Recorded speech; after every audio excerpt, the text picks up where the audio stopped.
Welcome to the My House Podcast, a show about the past, present, and future goings-on at the My House Youth Drop-In Center in Wasilla, Alaska, with your host, Michelle Overstreet. Welcome to episode 5 of the My House Podcast. I'm your host, Michelle Overstreet, and today I'm joined by Lynda Chud, who is a lifelong friend, longtime volunteer, and just all-around amazing person with the My House organization. And we're going to be discussing some of the challenges that Lynda has helped us work through and some of the volunteer work she does here with women's empowerment, community connection, and just helping us love on clients in our community. Isaac Smolden is our production manager. Isaac, do we have any housekeeping today? Yeah, so you're back because last episode you weren't here. I'm back, baby. So the last episode of the My House Podcast we had with our students from USC. If you didn't listen to that, go back and listen to that. We just had a really great episode of Diagnonsense with Officer Ryan Hellman that is getting a lot of good attention. Stacy and Julia talked more about the Redemption Project, and there's a lot of new information in that episode because we haven't really been able to talk a whole lot about what all that's looking like, but there's a lot of new information in there. We still can't quite share everything, but if you want to know more about our newest business venture, go listen to episode 4 of Redemption. Looking forward, really great episode of My Voice is coming out on Friday. I'm really excited about that one because it's the first time that we have a client on who is a lot newer to the program, as in like within the last year was actively in housing and just recently got his own place. And so I think it turned out really good. I'm super excited for that one. Diagnonsense just recorded another banger yesterday. We're killing it. Justin and Kurt, great as always. And Redemption's going to have Elishaba on as well. That's coming up here in just about a week or so. So yeah, tons of new content coming out on the podcast side of things. Community-wise, don't forget that the 30th of April is prescription drug take-back at both the Wasilla Fred Meyer and the Palmer Fred Meyer. So if you have any excess prescription drugs and you just want to get them out of the house, they are taking those back for free at both of the Valley Fred Meyer locations. And I think that's all I have. Awesome. Thank you, Isaac. Lynda, thank you for joining me today. I'm delighted. It's so much fun. I love to tell the story about when you came in and were looking at what we were doing and told me that you had experience in trafficking. Yeah. And when I opened the drop-in center here and started this 2009, 2010, I didn't have any idea that our clients would have so much exposure to trauma, including, histories of family addiction and domestic violence and trafficking and trading sex for, food and places to stay. And so you're saying that to me was like this bright, shining light coming down from heaven going, oh, there's someone else in the community that knows about this. Yeah. I had spent some time in Ecuador with a group and worked with girls on the street and in prison, and we were setting up a safe home there, so I learned a lot of ins and outs of that. And just the whole thing of justice really hit me at that time in my life in 2009, 10. Well, I was back in 2013. And I just thought, I looked at stuff like this, the kids that I had dealt with down there, and then walked in here, and I just went, this is a place that sees what's wrong and is hell-bent on making it right. Mm-hmm, mm-hmm. So you were back just in time for us to open this Yes. drop-in center, June of 2013. Yeah, I stuck my nose up against the door. It was locked, and it was bare in this building, and Mike Carson and you were the two people that I knew, and you kind of let me know what was happening and said, just come. We don't know what it's going to look like. Just come and you'll know. And within a year or two, Michelle said, we're making business cards, Lynda. What do you want to say on your business card? And I go, I have no idea. I've never had a business card. And you finally, a while later, said, how about I put empowerment coach? And it made me cry because that's exactly the influence that I really wanted to have with young adults, especially women, was that so often they come through these doors with just so much defeat and so much history of trauma and of the high ACEs scores, all involved with neglect and abuse and rejection. And I just want to help light a light in kids' lives. And we talked about it on some of the other podcasts, Lynda, but can you touch on what ACEs scores are and what they mean?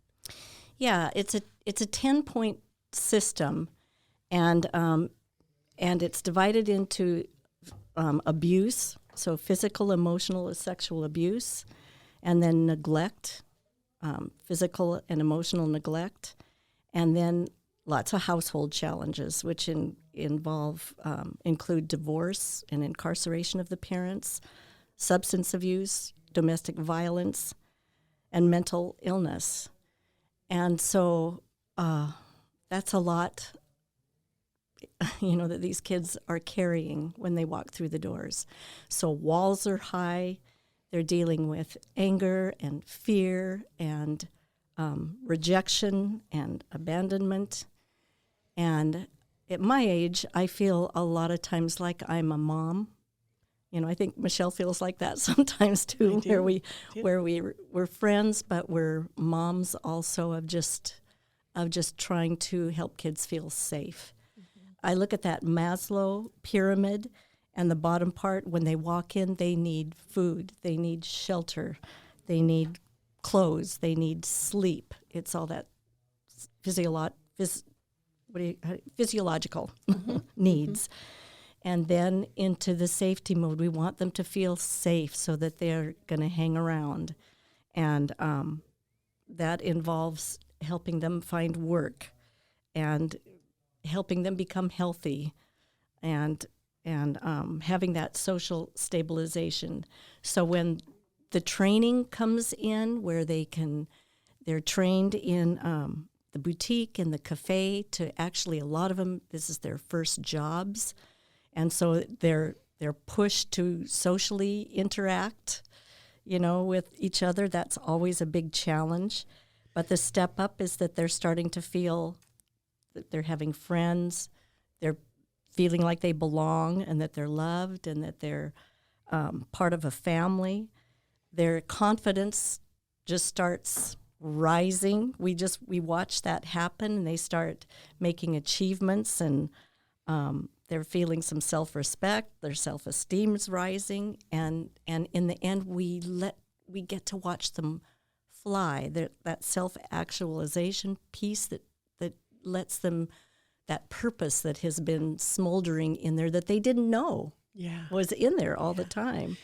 It's so powerful, just your presence here. And I really want to amplify this, because I think one of the things that we see the most common, besides the physiological needs when they walk in the door, is shame.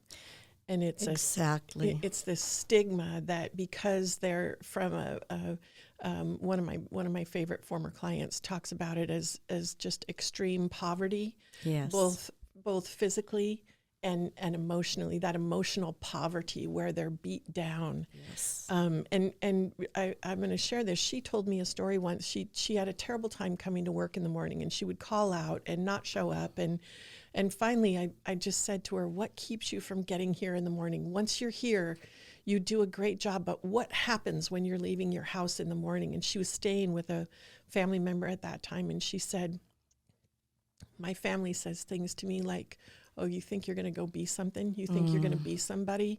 You're just like us. You're a loser, just like us. Yeah. And you're never going to be anything. You're going to be a welfare person. You're going to be a welfare mom. And this whole dialogue that goes with that, she was carrying in the door every single day.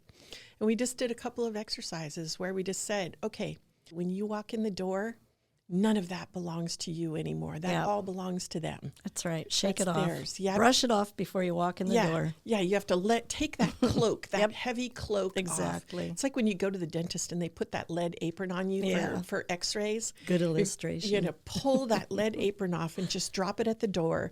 And then you're going to come in here and you're going to be who your soul wants to be. There you go. Without that on you. One of my favorite graphs that I have before the girls at all times is a shame cycle, and it all involves what you believe about yourself. Yeah. And so many of them come just, I'm not enough, I don't like myself, I'm nothing, and then it goes on to that's in your thoughts all the time. And so that's what leads to obsession and addictions and stuff like that, because we want to numb that away. We don't want we don't want that. And even more than that, Lynda, I think sometimes when they're resistant to participating in empowerment and some of the growth programs and education programs that we have here that are just encouraging personal growth, I think sometimes they don't want to engage because they think that if they develop a relationship with us, we're going to speak into them what's been spoken into them in the past, and it makes them want to go away from those supportive relationships. Exactly. They need to be built up, not ripped down anymore. So we do have to be careful. And they have these huge walls of protection up, don't get close, don't love, don't, and we have to just be so careful. Yeah, it feels like they're angry with us. Yeah. Or resistant to us. They're not. They're afraid. They're very afraid. They've been seen as a liability at every stage of their life. Yeah. And I talk about this sometimes, the whole accidental pregnancy thing and feeling not wanted. Makes sense. And not loved. And that's why, the pregnancy planning is so important with this demographic. Make sure that you have the mental, emotional, and monetary ability to care for that child, so you're not perpetuating that. Exactly. But that feeling of being a liability has to be set aside, and they have to see themselves as an asset in our community. And some of that is breaking down the stigma. And you help do that. When you come in the door and you buy a cup of coffee at Gathering Grounds, one of the boys said this so beautifully one time. He said to a guy who's a local mortgage broker that was in a conversation with me, he said, when you buy a cup of coffee from me, it makes me want to be a better person. Wow. I look at you and I see the kind of car you drive and I see the kind of job you have. And I think that maybe I could have something like that someday. Yeah. And the guy came in my office and said, that made me cry. I didn't think about that.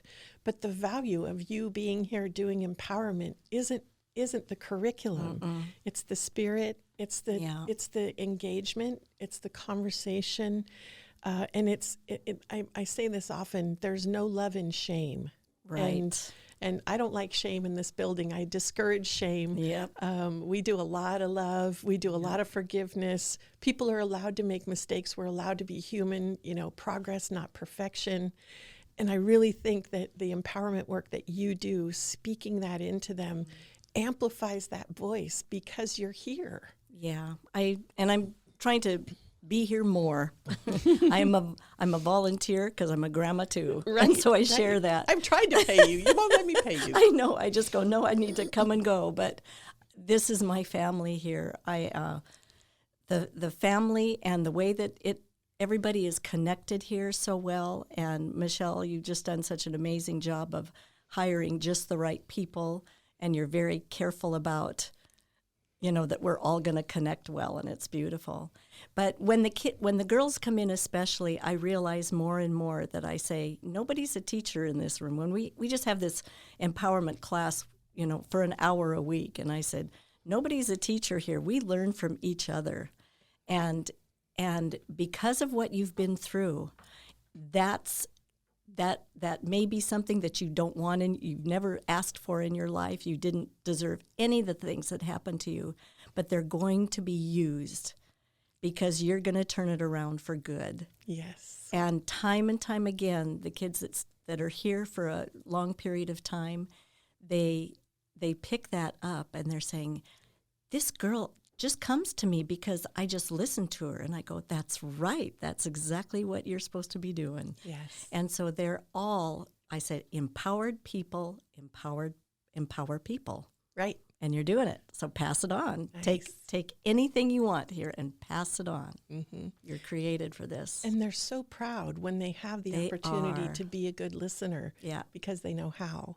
To be a good friend because they know how. I really, I hesitate to bring this up because it's a little bit of a touchy topic.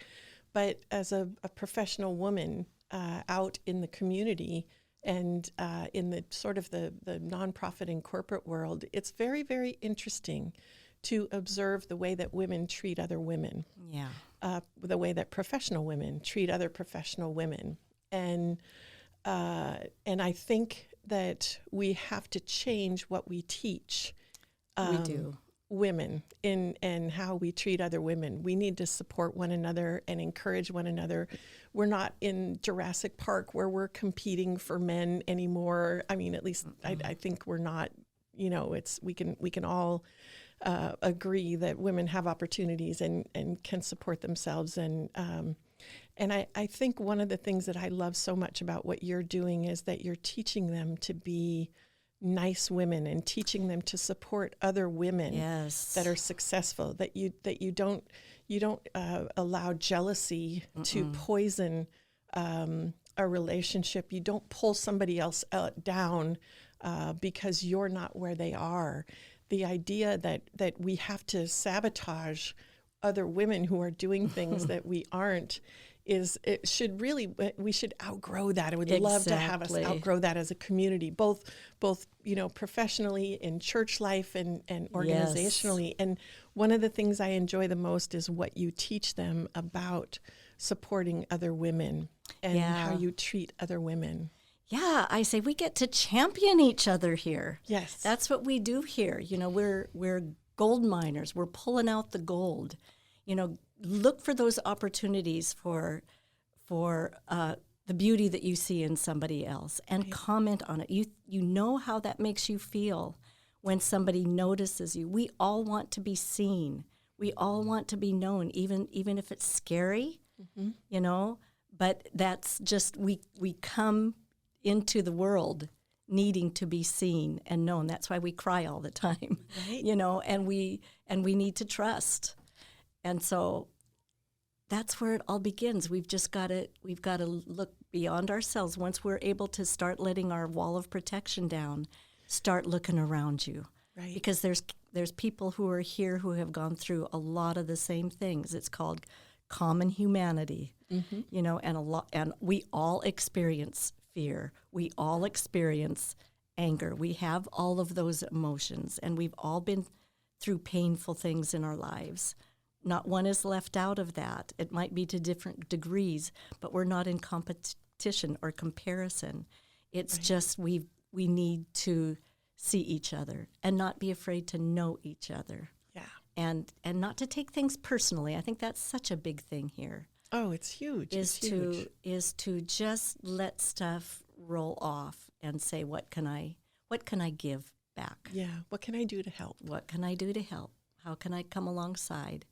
And when one of the girls told me the other day, that this other girl who's kind of going through a hard time, lots of walls right now, new to the transition housing, and she says, well, I just listen. And I went, that is the most powerful thing So great. you can give. There's not enough listeners. So affirming. Yes. So affirming. And I guess part of what I love so much about what you do, and I said this when I started the My House organization, I really wanted us to be better. I wanted to be better as a person. And this is part of my ongoing personal growth journey, right? Yep. Is experiencing that, okay, don't take it personally. Yeah. I wanted our community to be better. Yes. And thank you, Lynda, for helping me do that.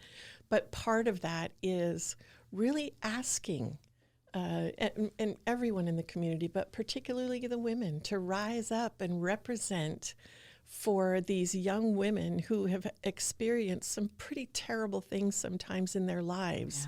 but rise up and represent, help us love on them and encourage them and break down those walls, break through the shame, and encourage them that they can have their dreams come true and that really beautiful things can happen. Yeah, being able to say, you will rise strong. Yes. You will rise strong, and your story matters, that your past, it is history, but it's part of your story, and you're gonna use that. Yes. To it'll become part of your testimony. It'll be part of your story, and it'll make other people be drawn to you because you will understand. You have empathy.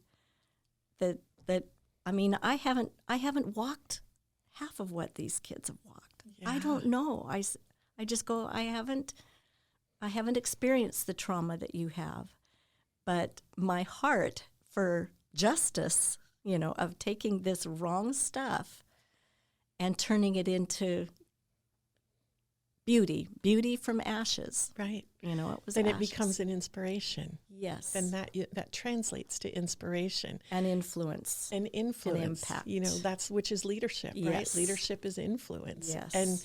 And so I think about the idea of inspiration and young people gaining that sort of momentum.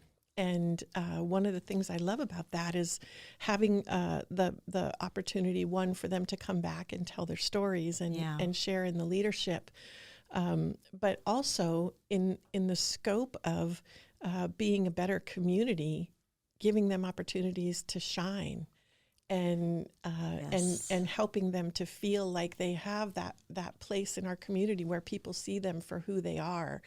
I want to speak to something that is really, that weighs heavy on me sometimes. And one of the things, this is about not taking things personally. One of the things that happens sometimes when we have a young person that we're mentoring or working with, we feel like if they aren't successful, that's going to be a negative reflection on us. Mm.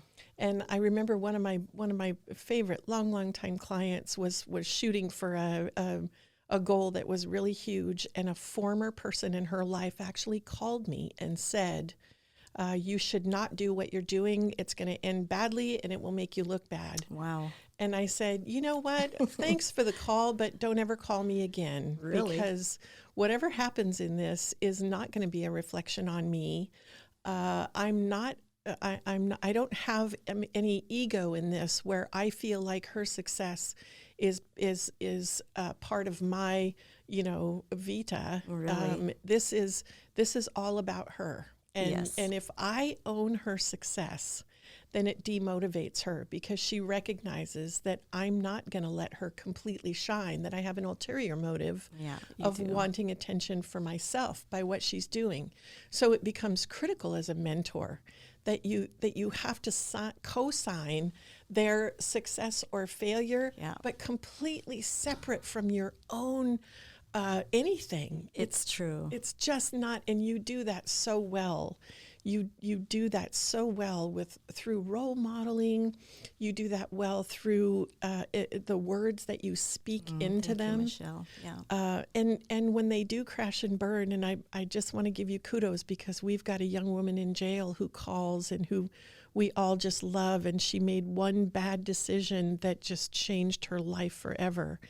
And you visit with her, and I pick up the phone sometimes when she calls, but you actually go there. I do. And visit her. I write her letters, you show up, right? Yeah. And so there's a difference there. And I really think that that's a perfect example. I don't feel like that her going to jail is a black mark on our organization. Not on your life. I feel like that's an opportunity for us to step into that gap where nobody wants to step and say, we're all here. Yeah. We're still here. It doesn't matter if you're there or here. Whatever challenge you have, we're sticking with you. I think being able to say, everybody makes mistakes. Right. I make mistakes all the time. I'm still learning. I might be old, but I'm learning still. Humanity. That's just the way it's going to be. And so why would I heap any shame on you or think less of you if you make a mistake? Right. Because I want to be the person that has unconditional love. Right. That it's not going to go away just if you make a mistake. Right. Or if you do something wrong, because I do it too. Right. You are loved. And is it do we really want to crush somebody or withdraw love, which I really dislike the withdrawal of love as a disciplinary technique. But do we really withdraw love because of the kind of mistake someone makes? I always call them learning opportunities. Yes. As a teacher, that's what I always would say. Kids would be so disappointed if they couldn't get something. And I go, hey, it's another learning opportunity. Yay! Yes. And so I try to bring that humor into it. And let's just laugh at the lies, that come in and that we replay in our brains, we ruminate on that stuff of everything that we've done wrong. And I work a lot with the girls, especially on self-care and being kind, the things that you say to yourselves. We are crueler to ourselves than we'd ever be to anybody else. I believe that. I believe that too. And I also think that when we're cruel to ourselves, it justifies us being cruel to one another. Yeah. And it ruins a lot of things. It does. If we can't love ourselves, there's no way we can love other people. Mm-hmm. We're stuck. Right. And I liken a lot to just being stuck in a hole. Yeah. And we can sit there and sit in that hole, or when we're ready, extend our hand. And my house and everybody in here and each other in the community, hopefully we're all willing to see people stuck in holes and offering a hand up. Yeah. Not a hand out, yes. but that hand up that says, hey, I'll walk with you. I'll listen with you. I'll go with you to those appointments. Right. I love to go to AA. It's become my new favorite club. I mean, I'm not one of the members, but I have learned more from AA, and just the vulnerability that people have going through there and working the steps, which if you've never read the 12 steps of AA, listeners, do that. It's something we need to adopt in our own lives. Yeah. Because it may be talking about addictions there, with drugs or with alcohol, but we all have our own stuff, and the steps that we need to walk through to maybe clear ourselves is a really good thing. Mm-hmm. Agreed. And that's another place where it's so important for us to let them own their own recovery. That just because you're walking along with them doesn't mean that you're responsible for that recovery, or that you should be saying, well, they never would have got sober if I hadn't, whatever it is. And again, you do that so well. And one of the things that happens when we really let them shine and own their own successes is they're so motivated to keep going. It's so powerful because they're just inspired by their own success, and they want to be able to come back and share that, and they want to go forward into other groups. Maybe it's an AA group or wherever it is, and be able to share that success. And when they can totally own it, it's so much. That's empowerment. That's empowerment, and then they give it away. Yes. Then they're influenced, and they get to give it away. That's the whole role. Yeah. And it's a wonderful thing to live with. It really is. And to pass on and to watch kids rise and give it away. And well, Lynda, I mean, as we wrap up, the number one thing that's my biggest takeaway. First of all, what Michelle said early about you just being a beacon of light and uplifting spirit every time you're in here. I mean, it's not just for the clients. Like, I feel like everyone is elevated just with the conversations that you have around the office. And so thank you. It's so nice whenever you're in building. And you know what? This really reminds me of a conversation I was having yesterday at Supper Club with a couple of our staff and the person that brought in Supper Club yesterday. And we were talking about, all these groups, these big picture groups, that how do we solve homelessness? How do we solve addiction? And my comment was just, how do we solve homelessness? I mean, we're never going to solve homelessness. We're never going to solve addiction, because there's no silver bullet to stop people from being people. But what we try to do as an organization is we try to help the individual solve their homelessness, solve their addiction, work through that and uplift them. And I think what you do here is such a big part of us helping individuals, because at the end of the day, that's all we can do is provide those resources for individuals to lift themselves up out of that struggle. And so I want to thank you for what you do here, because I think it's such a cornerstone of what we do as an organization. Thanks, Isaac. I love being here.